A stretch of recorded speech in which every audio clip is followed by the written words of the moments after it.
Are there new ways of telling queer stories and narrating queer lives? The answer should be yes, because there should be so many ways of telling stories about lives which don't necessarily fit a template and aren't necessarily part of the mainstream. And there are so many different forms of queer life.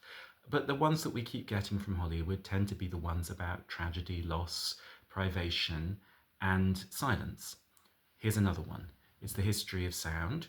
Ironically, because it is a story about silence, it plays interestingly with that tension. But what it doesn't play interestingly with is previous narratives about queerness, which it tends to imitate in a rather obvious way. In particular, and most obviously, Brokeback Mountain, whose narrative arc it very closely follows.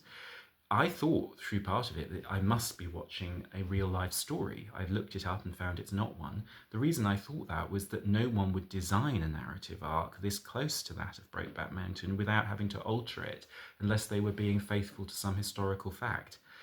That said, the story does do some very interesting things. So let me first of all say what I think is interesting about it, and then I'll finish off with just saying a few more things about how differently we could tell queer stories and what this film suggested to me about that problem.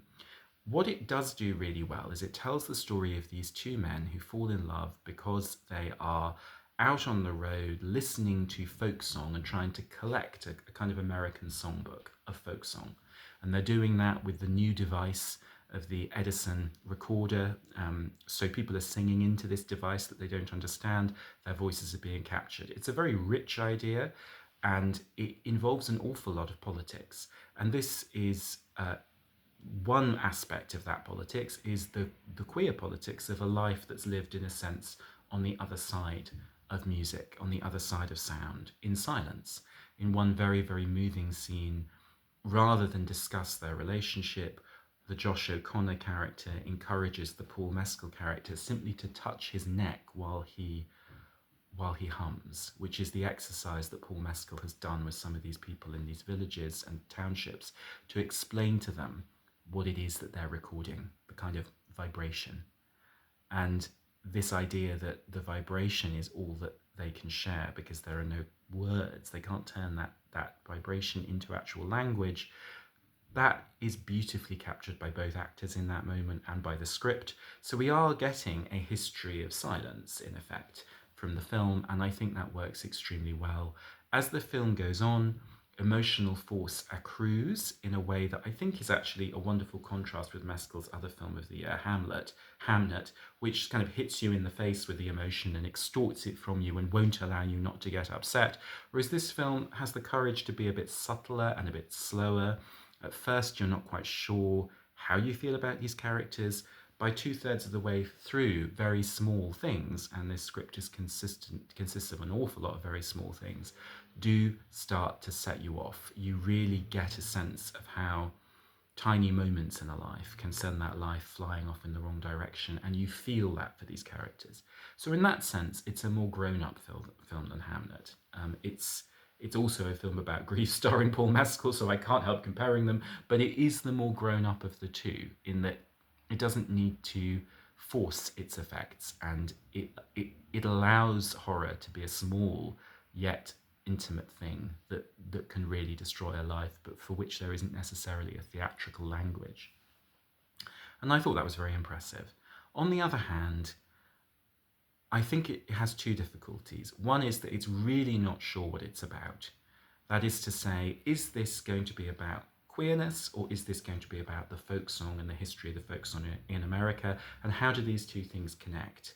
They connect in all these clever, subtle ways around sound and silence, but ultimately there's something quite glib about that in terms of the historical truth of the American folk song and these communities that these two characters are going into. At one point, they have a conversation, one of the best moments in the film, where Paul Mescal's character says to Josh O'Connor's, why are we going into these communities? Shouldn't we be more careful?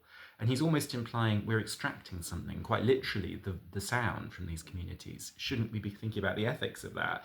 And Josh O'Connor dismisses it.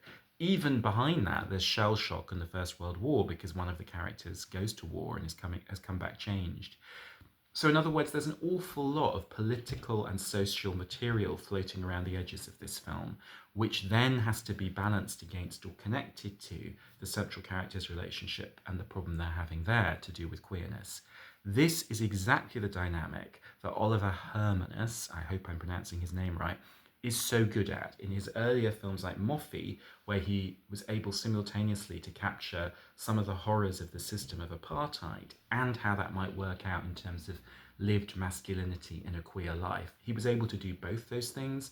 He balanced them against each other. Here, the relationship between the history of sound that they're building and the history of queerness that is being told is more of a metaphorical relationship.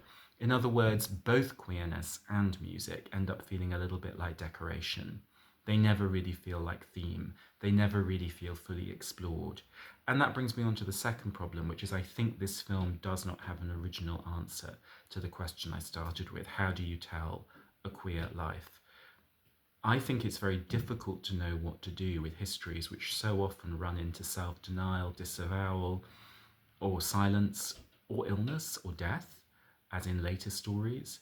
So it's a narrative problem that's created by queer history, but it's one that we really have to imagine our way around because history is also filled with stories that look different, where things aren't a binary choice between being yourself and destroying yourself, where there are other options to do with self definition, adaptation, survival, courage, love in the face of difficulty.